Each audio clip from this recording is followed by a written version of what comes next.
G'day guys, welcome back to my channel. My name is Wildkard. Thank you for watching the Wildkard Rugby Show. Like, comment, and subscribe. And yes, you are here today because it is State of Origin Rugby Union style this weekend. The Reds took on the Waratahs at Suncorp Stadium, and this was just a one-sided affair for the Reds, to be honest.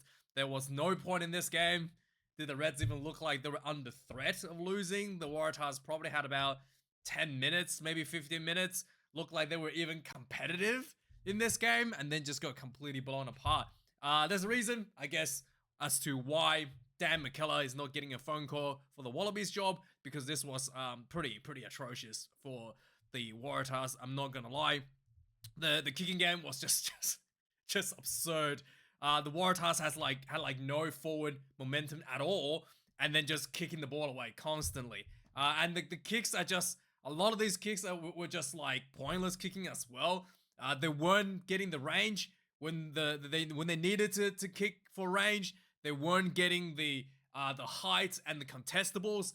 They're just like overcooking those, and yeah, just overall very stale, very predictable, and there was no going forward. The forward pack was actually, I felt like, lacking a little bit of lacking a little bit of mongrel from the Waratahs team.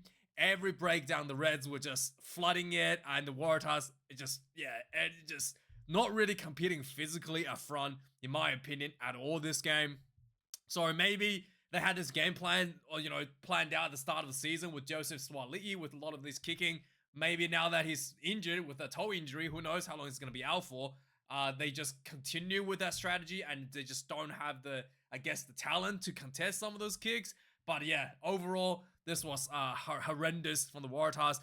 Tom Liner pretty much single-handedly outplayed the entire Waratahs kicking game by himself, and just, the clearance kicks from Liner was just really long, really accurate. The goal kicking was 100% from Liner as well, and the box kicks from the Reds still needs a bit of work, but I think that Liner was outstanding when it comes to playing the kicking game.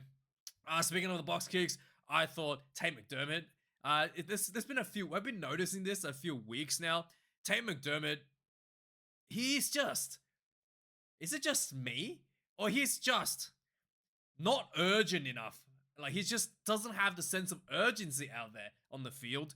Please let me know your opinion, because I thought, especially in the first half, he actually got a bit better in the second half. In the first half, it was frustrating just watching him, sitting at the breakdown, looking at his own forwards as the ball is getting turned over, and like, you just like, come on, get in there and try to get the ball out if there's a counter ruck, right? Like, he just stands there almost like had his hand out, waiting for the ball to be handed to him as a platter, almost like, hey, give me the ball, I want it presented to me perfectly on a platter. In fact, there was a couple box kicks where I'm pretty sure he was way over the time limit. If the referee says use it, you only have 5 seconds to use it, and there was at least 2 box kicks where he was just like waiting, and he was way over 5 seconds of allocated time in the first half. And I was surprised the referee didn't just reverse that for the Waratahs. And yeah, and also the box kicks as well. There was one where he just kind of like kicked it like 5 meters ahead of him, and it went out on the full. It was better after half time. Maybe the coaches had a talk with him about that. I think that, I wasn't sure what is happening with him. It's just, I've seen him like play like this every now and then, and I just not 100% sure what is going on with him out there, what is in his mind, especially when at times it's just like so slow around the breakdown. The Reds is going forward with a lot of forward momentum. You just like, yeah, just get the ball out and just keep the forward momentum rolling, and he's just sitting there like pointing at his forwards, and then if there's any sort of like, counter-rocking the breakdown, he's just like sitting there with his hands up and not actually trying to get the ball out to secure the ball. Very frustrating to watch. So I think McDermott has quite a bit of work to do if he wants to, to secure that number 9 jersey for the Wallabies at some point. And just a little bit of rant for me about McDermott, and I just find it very frustrating, especially in the first half, watching him like just not really committed to the breakdowns as with urgency. When Kalani Thomas came on, he was way more energetic. Like, you can just feel it, you can see it. Way more energetic, way more involved.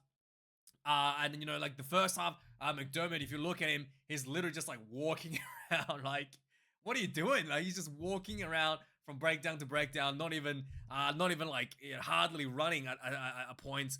Whereas Kalani Thomas, he's just like sprinting to the breakdown, always looking for opportunities to just take a go for himself. And yeah, it's a big difference between the two halfbacks out there for the Reds. And outside of that, I thought I'm going to talk about the forwards. The Reds forwards are outstanding tonight. Just completely belted the Waratahs forwards down. There was only it took him like pretty much 70 minutes to finally have Lang and Glingson crash over for a try. The Reds defended really well against the try line as well. Held up a couple of balls over the try line. I do think the referee James Dolman was probably a bit too soft on some of these penalties. I felt like there was probably at least a yellow card should have been given out against the Reds for the repeated penalties right in front of the try lines, stifling the Waratahs opportunities for scoring tries with offsides, and not even a warning was issued from James Dolman for that. There was one yellow card against what's his name, Andrew Callaway for a lift tackle. I thought it would just probably just lifted a little bit too high with a tackle. It was a really nice shot on Harry Wilson, but it just lifted a little bit high. There was a little bit of concern with Fraser McRae. He went for a try and it landed on his own shoulder. It looked to me like an AC joint potentially popped, because I've seen that before. And yeah, if you pop this AC joint, it could be out for 2, 3, 4 months. Who knows how long it's going to be out for. If it's just a bit of a stinger on the shoulder, maybe a bit of a muscle problem, then he'll be probably out for a few weeks. So hopefully it's just a little bit of a not too much of an issue, just a bit of a jerk, just a bit of a stinger or whatever. And I really hope that it's going to be okay.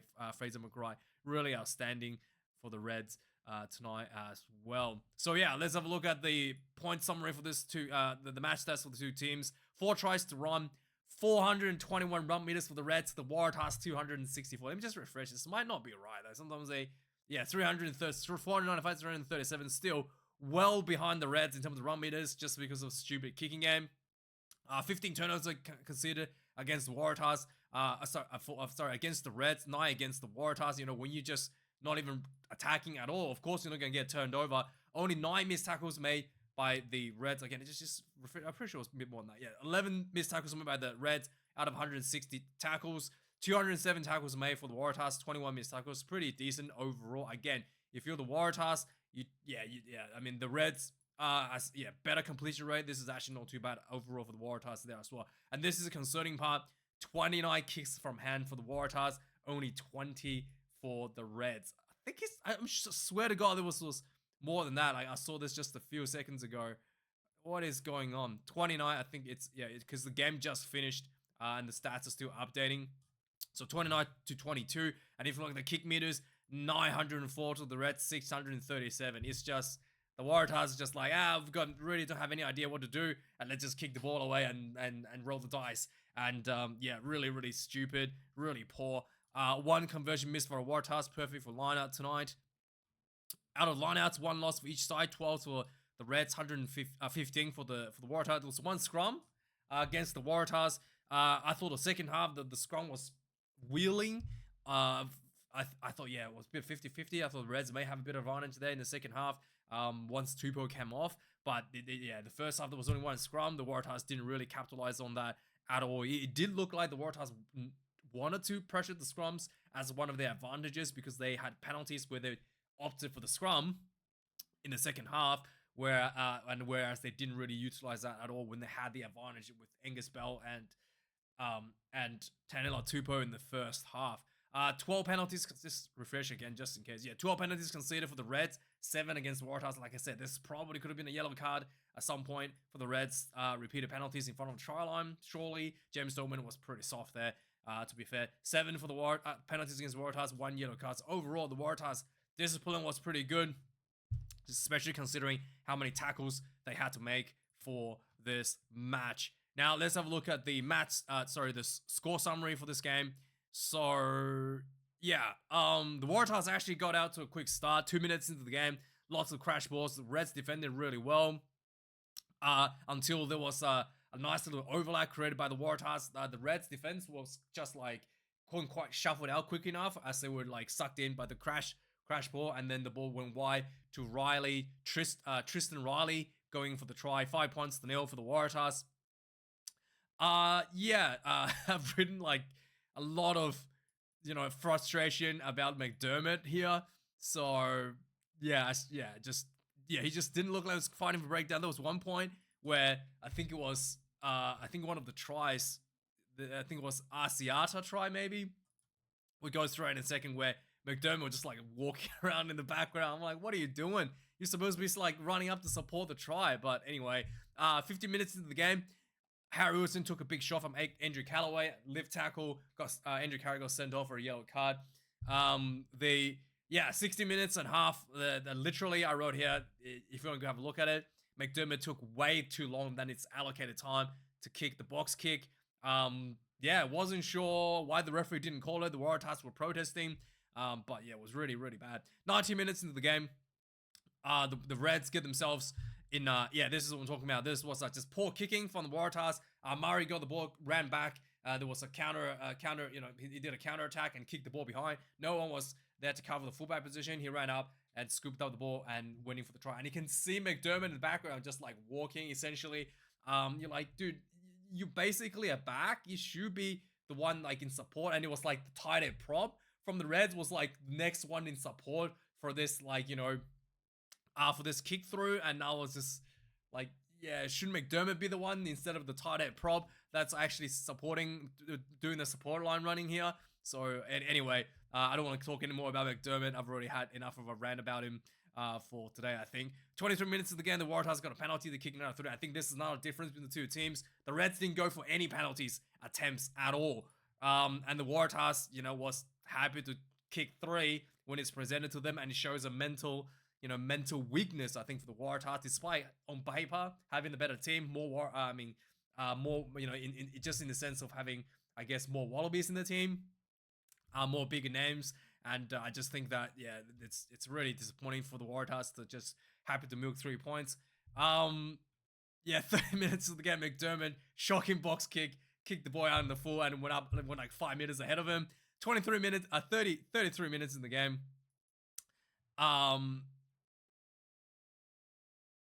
Just before this, 27 minutes of the game, Harry Wilson actually gets a try for the Reds. There was a penalty. The Reds just pounded through with a lot of pick and drive, and eventually Harry Wilson got a flat ball, and he kind of like spun into the tackle and then went over the try for the Reds. 33 minutes of the game, there was not a penalty for the Reds. They went for a 22-meter line out. They went for a more, and this more literally ran from 22 meters all the way through for a try. It was embarrassing for the Waratahs defense there. 21 points to 5. Halftime, again, second half starts. 4 minutes in the second half. McDermott. This was just the Reds got just got into attack. Just really easy stuff. Draw and pass, exhausting all the defenders. And then Fraser McRae was down the sideline. He went for the dummy. He went for the inside pass as a dummy, and then went into the corner himself, and then like landed on his shoulder and hurt himself in the process. 28 points to 5. 66 minutes in the game. Another penalty to the Reds. They went for the line out. Pick and go. Big boy Angus Blythe was rammed over with help from his teammate. 35 points to 8. And finally, 73 minutes in the game, the Waratahs piling into the Reds try line. They were held up at least once before this, and then finally Langy Gleeson got really nice and low and crashed over the try line for the second try for the Waratahs. Still a bonus point win for the Reds. Yes, more than 3 tries. 35 points to 15. And pretty much a perfect result for the Reds.